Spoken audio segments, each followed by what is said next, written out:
सभी को नमस्कार। ऑनलाइन क्लासेस में आज हम 9वीं कक्षा की हिंदी पाठ्य पुस्तक क्षितिज भाग 1 से प्रथम जो पाठ है जिसके लेखक मुंशी प्रेमचंद जी हैं, कहानी का नाम है दो बैलों की कथा। तो दो बैलों की कथा से हम आज परिचित होंगे, पाठ का सार पढ़ेंगे और मुंशी प्रेमचंद के जीवन परिचय से भी अवगत होंगे। तो आप सभी इसको ध्यान से सुने और लिखेंगे। देखिए, मुंशी प्रेमचंद का जीवन परिचय। सबसे पहले आप ऊपर लिखेंगे मुंशी प्रेमचंद का जीवन परिचय। फिर शुरू करेंगे। मुंशी प्रेमचंद जी का जन्म सन 1880 में वाराणसी जिले के लम्ही ग्राम यानी गांव में हुआ था। तो याद रखेंगे, लम्ही नामक स्थान पर वाराणसी जिले के उत्तर प्रदेश में इनका जन्म हुआ। उनका बचपन का नाम धनपत राय था। ध्यान रखेंगे, बचपन का नाम कई बार पूछा जा चुका है लघुत्रात्मक प्रश्नों में। तो धनपत राय, किंतु वे अपनी कहानियों में उर्दू में नवाब राय के नाम से लिखते थे। याद रखेंगे, उर्दू में नवाब राय के नाम से और हिंदी में मुंशी प्रेमचंद के नाम से लिखते थे। आगे लिखेंगे, गरीब परिवार में जन्म लेने वाले तथा अल्पायु में ही पिता की मृत्यु हो जाने के कारण उनका बचपन अत्यधिक कष्टमय रहा। यानी पिताजी की मृत्यु हो जाने के कारण उनको काफ़ी कष्ट सहना पड़ा। किंतु जिस साहस और परिश्रम से उन्होंने अपना अध्ययन जारी रखा, वह साधनहीन एवं कुशाग्र बुद्धि और परिश्रमी छात्रों के लिए प्रेरणाप्रद है। यानी हमें बड़ी प्रेरणा मिलती है ऐसे व्यक्ति से जिसने अपनी जीवन की कठिन परिस्थितियों में भी अच्छी शिक्षा प्राप्त की और एक अच्छे लेखक कथाकार के रूप में हमारे सामने उदाहरण प्रस्तुत किया। प्रारंभ में वे कुछ वर्षों तक स्कूल में अध्यापक रहे। तो पूछा जा सकता है लघुत्रात्मक प्रश्नों में कि उन्होंने शुरुआत दौर में क्या कार्य किया। तो वो स्कूल में अध्यापक की नौकरी उन्होंने की। बाद में शिक्षा विभाग में सब डिप्टी इंस्पेक्टर हो गए। कुछ दिनों बाद असहयोग आंदोलन से सहानुभूति रखने के कारण उन्होंने सरकारी नौकरी छोड़ दी और आजीवन साहित्य सेवा करते रहे। यानी असहयोग आंदोलन जो गांधी जी द्वारा चलाया गया था, तो उसके कारण उन्होंने नौकरी छोड़ दी। देशभक्ति की भावना उनमें भरी हुई थी। उन्होंने कई पत्रिकाओं का संपादन किया। इसके बाद उन्होंने अपना प्रेस खोला, जहाँ पे पत्र पत्रिकाएं निकाले जाते हैं। प्रेस हिंदी में छापा खाना बोलते हैं। तथा हंस नामक पत्रिका भी निकाली। तो ये हंस पत्रिका के संपादक के रूप में मुंशी प्रेमचंद को जाना जाता है, आप याद रखेंगे। सन 1936 में इनका देहावसान यानी देहांत हो गया। तो हम जान पाए 1880 में जन्म और 1936 में इनकी मृत्यु हो गई। अब चलते हैं इनकी प्रमुख रचनाओं की ओर। इनकी दूसरा आप शीर्षक डालेंगे प्रमुख रचनाएं। प्रेमचंद जी के प्रसिद्ध उपन्यास सेवा सदन, निर्मला, रंगभूमि, कर्मभूमि, गबन, गोदान आदि रहे हैं। उनकी कहानियों का विशाल संग्रह 8 भागों में, याद रखना, मानसरोवर नाम से प्रकाशित है। मानसरोवर नाम से उन्होंने कहानी संग्रह लिखा जो 8 भागों में प्रकाशित हुआ, जिसमें लगभग 300 कहानियाँ संकलित हैं। 300 के आसपास कहानियाँ उसमें संकलित हैं। करबला, संग्राम, प्रेम की वेदी उनके नाटक हैं। नाटक भी आप लिखेंगे। साहित्य निबंध कुछ विचार नाम से प्रकाशित है। एक निबंध उन्होंने लिखे, उनमें से कुछ विचार नाम से प्रकाशित हुए। उनकी कहानियों का अनुवाद संसार की अनेक भाषाओं में हुआ। गोदान हिंदी का एक श्रेष्ठ उपन्यास माना जाता है, जो मुंशी प्रेमचंद जी ने लिखा था, गोदान। अब चलते हैं साहित्यिक परिचय की ओर। अब आपने लिखना है फिर साहित्यिक परिचय। मुंशी प्रेमचंद जी ने लगभग 1 दर्जन उपन्यासों और 300 कहानियों की रचना की। उन्होंने माधुरी मर्यादा नामक पत्रिकाओं का संपादन किया तथा हंस व जागरण नामक पत्र भी निकाले। ये समाचार पत्र की बात कर रहे हैं हम। समाचार पत्र हंस और जागरण निकाले। उनकी रचनाएं आदर्शोन्मुख यथार्थवादी हैं, यानी आदर्शों पे अपने लेखन को उन्होंने रखा और यथार्थवादी, जो बात सत्य पर आधारित हो, स्पष्टता पर आधारित हो, उसको यथार्थवादी आप कहेंगे। ऐसी उनकी रचनाएं थी जिनमें सामान्य जीवन की वास्तविकताओं का सम्यक चित्रण किया गया है, सामान्य जीवन की वास्तविकताओं को उभारा है। तो ऐसे में आप लिखेंगे समाज सुधार एवं राष्ट्रीयता उनकी रचनाओं के प्रमुख विषय रहे हैं। अब लिखेंगे भाषा शैली। अंतिम आपका शीर्षक बनेगा भाषा शैली। मुंशी प्रेमचंद जी उर्दू से हिंदी में आए, अतः उनकी भाषा में उर्दू की चुस्त लोकोक्तियाँ तथा मुहावरों का प्रयोग मिलता है या के प्रयोग की प्रचुरता मिलती है। प्रचुर मात्रा मिलती है, प्रचुरता मिलती है यानी ज़्यादा मात्रा मुहावरों और लोकोक्तियों उर्दू की उनकी भाषा में दिखाई देती है।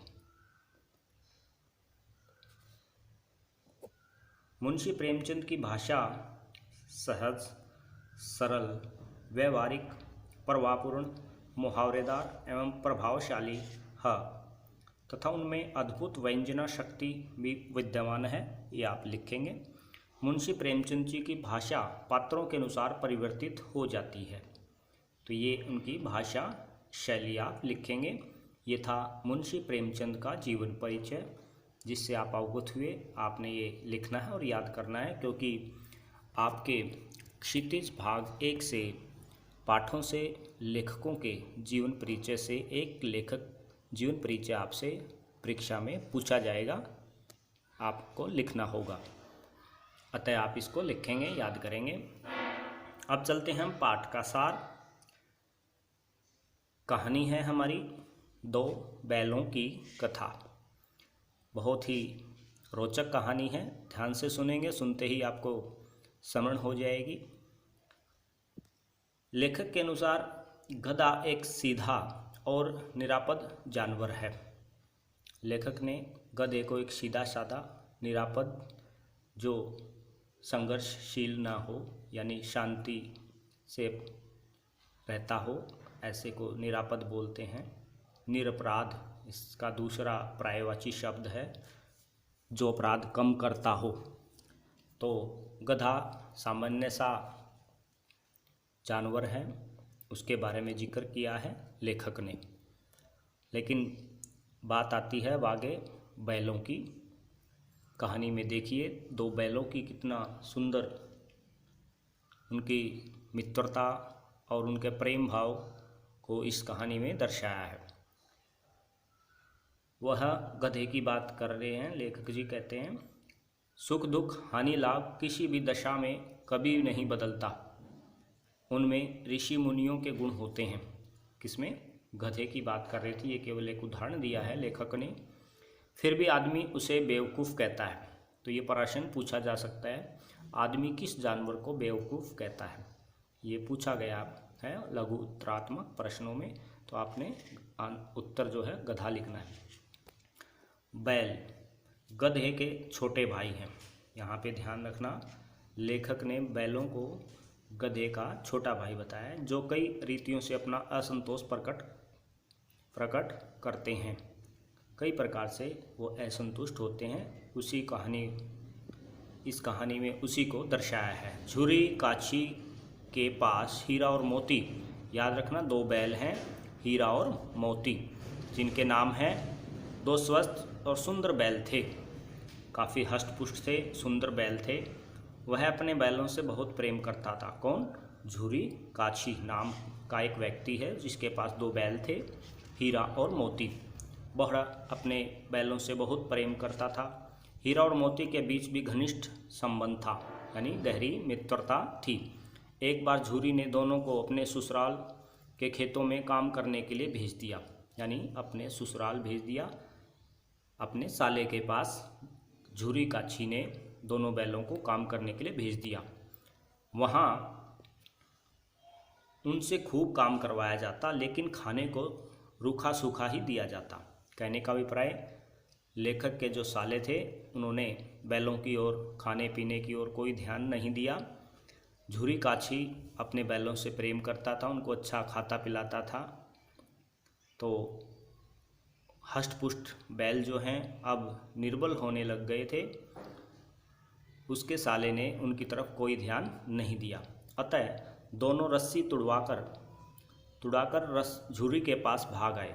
तो दोनों समझदार बैल यहाँ पे दिखाए गए हैं, वो दोनों भाग आते हैं।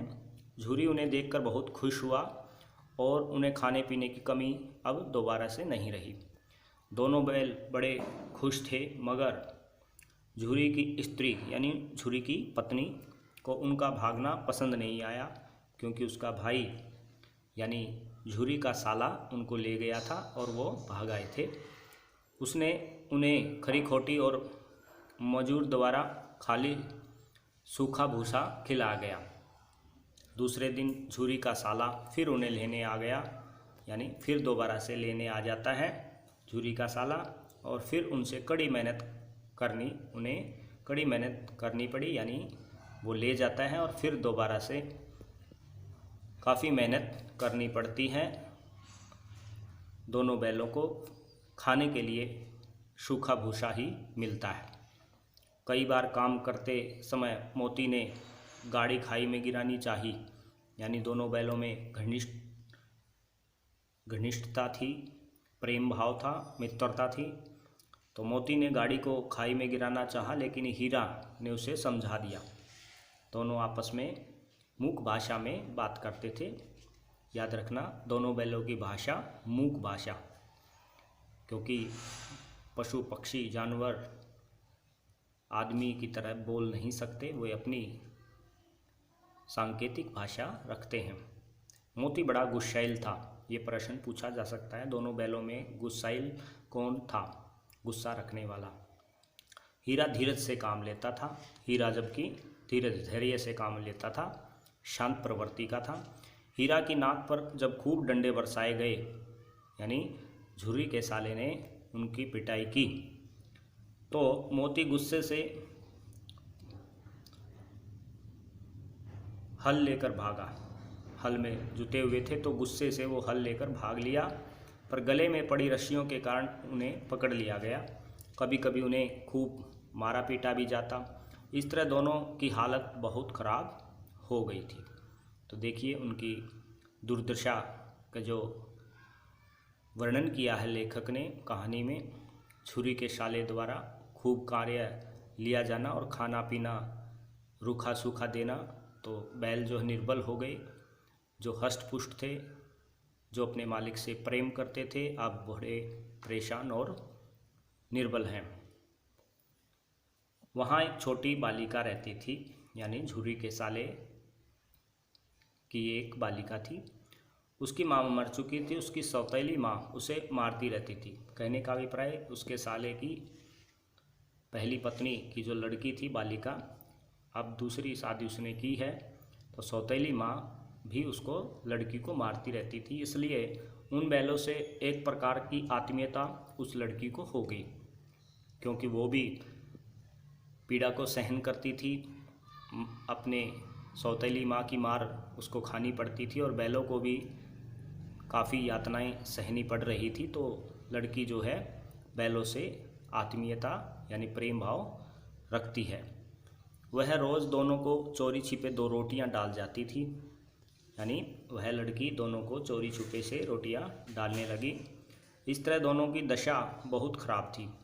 एक दिन उस बालिका ने उनकी रस्सियां खोल दी, यानी उनसे प्रेम भाव होने के कारण रस्सियां खोल दी। दोनों भाग खड़े हुए। झूरी खसाला और दूसरे लोग उन्हें पकड़ने दौड़े पर पकड़ न सके। भागते भागते दोनों नई जगह पहुंच गए। झूरी के घर जाने का रास्ता वे भूल गए थे, क्योंकि काफ़ी दूर शायद वो गए हुए थे। फिर भी बहुत खुश थे, क्योंकि अब उनको आज़ादी और स्वतंत्रता का अनुभव हुआ। दोनों ने खेतों में मटर खाई और आज़ादी का अनुभव करने लगे। ये प्रश्न पूछा जा सकता है कि दोनों जो है किस खेत में भागने के बाद गए और क्या खाया। तो मटर के खेत में मटर खाई उन्होंने। फिर एक सांड से उनका मुकाबला हुआ, यानी कोई सांड आ जाता है और उनसे उनका झगड़ा होता है। दोनों ने मिलकर उसे मार भगाया, लेकिन खेत में चरते समय मालिक आ गया। मोती को फंसा देखकर हीरा भी खुद आ फंसा। मोती को पकड़ लिया गया, हीरा भी उसके साथ आ गया। दोनों कांजी हाउस में बंद कर दिए गए। जहाँ पशुओं को रखा जाता है कांजी हाउस में, उस मालिक ने उनको बंद कर दिया। वहाँ और भी जानवर बंद थे। सबकी हालत जो है बहुत ख़राब थी। तो बहुत सारे पशु वहाँ पे थे। जब हीरा मोती को रात को भी भोजन नहीं मिला, दोनों को भोजन नहीं दिया गया, तो दिल में विद्रोह की ज्वाला भड़क उठी। दोनों में विद्रोह की भावना आ गई। फिर एक दिन दीवार गिराकर दोनों ने एक दूसरे के साथ दीवार गिराई और दूसरे जो जानवर वहाँ पे थे वो उनको भगा दिया। तो देखिए कितनी गहरी मित्रता से, सहयोग से काम करते थे। इन्होंने दूसरे जानवरों को वहाँ से भगा दिया और स्वयं वहीं पर रहे। पर हीरा को बंधा देखकर जो है मोती भी नहीं भागा। हालांकि मोती भाग सकता था, लेकिन दोनों एक दूसरे के साथ ही रहना पसंद करते थे। आगे देखिए, कांजी हाउस में के मालिक को पता लगने पर उसने मोती की खूब मरम्मत की, यानी खूब पिटाई की और मोटी रस्सी से बांध दिया। एक सप्ताह बाद कांजी हाउस के मालिक ने जानवरों को कसाई के हाथों बेच दिया, यानी दूसरे जानवरों को बेच दिया। एक दड़ियल आदमी, याद रखना ये प्रश्न पूछा जा सकता है, हीरा मोती को ले जाने लगा। तो हीरा मोती को किसके हाथों बेच दिया? एक दड़ियल, दाढ़ी रखने वाला, जो बड़ी बड़ी दाढ़ी रखता है ऐसा व्यक्ति, उसके ले जाने लगा। वे समझ गए कि अब उनका अंत समीप है। चलते चलते अचानक उन्हें लगा कि वे परिचित राह पर आ गए हैं, यानी रास्ते में उनको पता लगा कि ये तो जाना माना रास्ता है। तो ऐसे में उनको भागने का मौका मिल गया। उनका घर यानी झूरी काछी का घर नज़दीक आ गया था। दोनों उन्मत्त होकर, यानी नशे में पागल होकर, जोश का नशा उछलने लगे और दौड़ते हुए झूरी के द्वार पर आ खड़े हो गए। तो झूरी के पास वो दोबारा आ जाते हैं। झूरी ने देखा तो खुशी से फूल उठा, काफ़ी खुश हुआ। अचानक दड़ियल ने आकर दोनों बैलों की रस्सियाँ पकड़ ली। जो दाढ़ी वाला व्यक्ति था जिसने काजी हाउस से बैलों को खरीदा था, वह उसके पास आ जाता है, झूरी के पास। झूरी ने कहा कि वे उसके बैल हैं, पर दड़ियल जोर ज़बरदस्ती करने लगा। तभी मोती ने सींग चलाया और दड़ियल को दूर खड़ा खदेड़ दिया, यानी उसको भगा दिया। थोड़ी देर बाद ही दोनों खुशी से खली भूसी चूरी खाते दिखाई पड़े। घर की मालकिन ने उन्हें आकर दोनों को अब चूम लिया। कहने का अभिप्राय, अब जो है घर की मालकिन झूरी काछी की जो पत्नी थी, वह भी समझ चुकी थी कि ये अपने मालिक के पास, झूरी के पास ही खुश हैं और ये अत्यधिक प्रेम करते हैं। तो कहने का अभिप्राय, कहानी में जो है हीरा और मोती की घनिष्ठता, मित्रता, प्रेम भाव, आत्मीयता को झूरी काछी के सद्भाव और प्रेम भाव को आपस में सामंजस्य जो लेखक ने दर्शाया है, वह बड़ा ही रोचक और आकर्षित करने वाला है। तो आप इस कहानी को किताब से पढ़ें या वीडियो से सुन सकते हैं।